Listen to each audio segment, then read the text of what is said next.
the fifth kind. Click on the links in the description to watch the full video.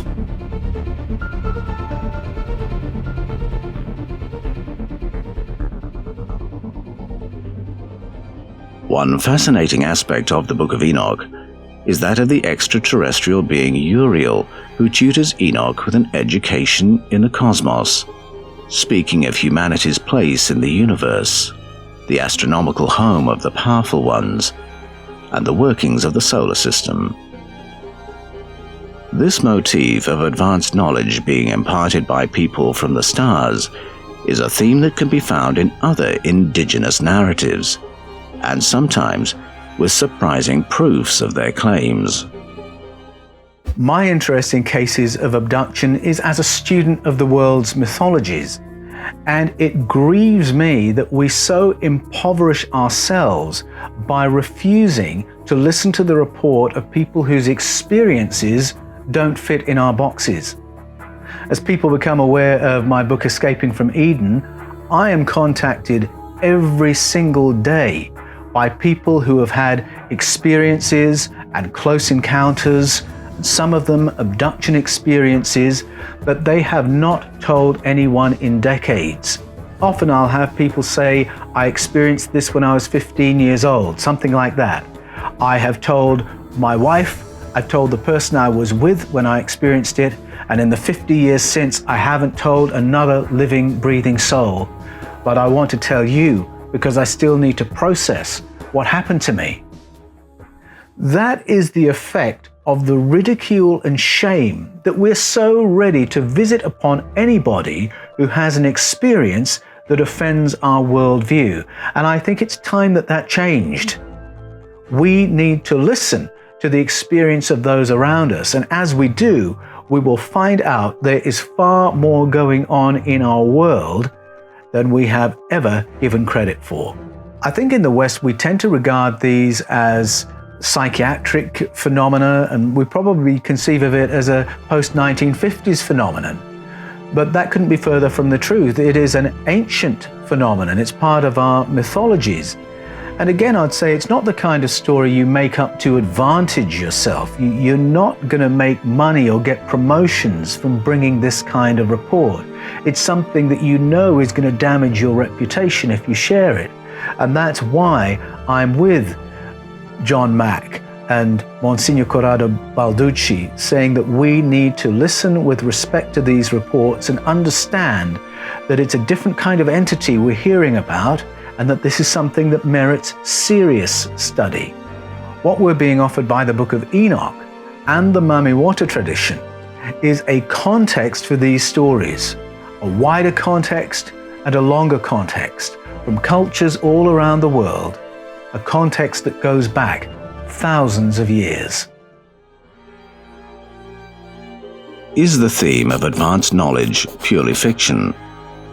Is it a cover for prehistoric genius, an insight that is purely human? And why does the theme of humans being tutored by higher beings recur so widely among Earth's indigenous cultures? Is it possible that insight into these questions might be gained by listening to the experience of those who have claimed contact with extraterrestrials, including those like the young lady in Anloga, Ghana, who claimed to have lived for 3 years among the Mami Wata people? Might there be a link between their experiences, the legend of Oannes and the Apkallu, and the giant leap forward experienced by humanity in the distant past? It's intriguing to me that as well as this ancient story of a great leap forward in our evolution as a species being aided by an ET intervention, we also have the report of returnees. I'm one person removed from 2 individuals who returned from their contact with greatly enhanced cognitive abilities. One had a notebook that was just filled with advanced calculus because that was what his mind was full of after his experience, something quite different to how he was previously. Now, they didn't come back boasting, saying, oh, I had this amazing thing happen to me and now I'm a genius. People often don't talk about this aspect of the experience. because they don't want to become a case study. They don't want to be incarcerated and probed and prodded to work out what's really going on. There is far more of that kind of experience than is commonly reported.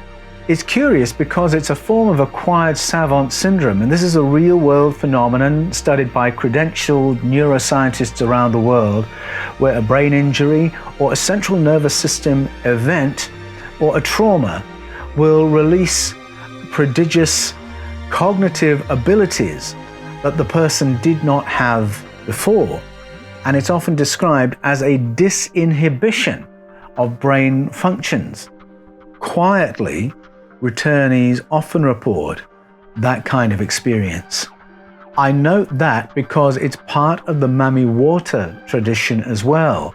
The payoff, one of the promises made to the person who is abducted, is that they will return with a higher intelligence, with higher consciousness.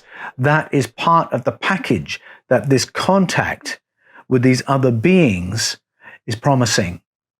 How intriguing that it's part of that narrative too. The Book of Enoch tells a story that seems foreign to Western ears. With its reference to a non-human population resident on Earth, it appears at odds with the familiar stories of our mainstream religions. But to people like the Dogon tribe of Mali, with their memory of friends from the Sirius star system, or the Cherokee people of North America, with their memories of people from the Pleiades, or people from African and Caribbean cultures familiar with Mami Wata, many of its themes were strangely familiar. Those who had brought reports of contact with the Mami Wata people and other returnees around the world may find comfort knowing that this generation is not the first to claim abduction by a non-human presence on planet Earth. If we can learn to listen with respect to our mythologies and to the stories of those who claim to be contactees and returnees, what new insights might we then gain about humanity's place in the cosmos? The Fifth Kind. Click on the links in the description to watch the full video.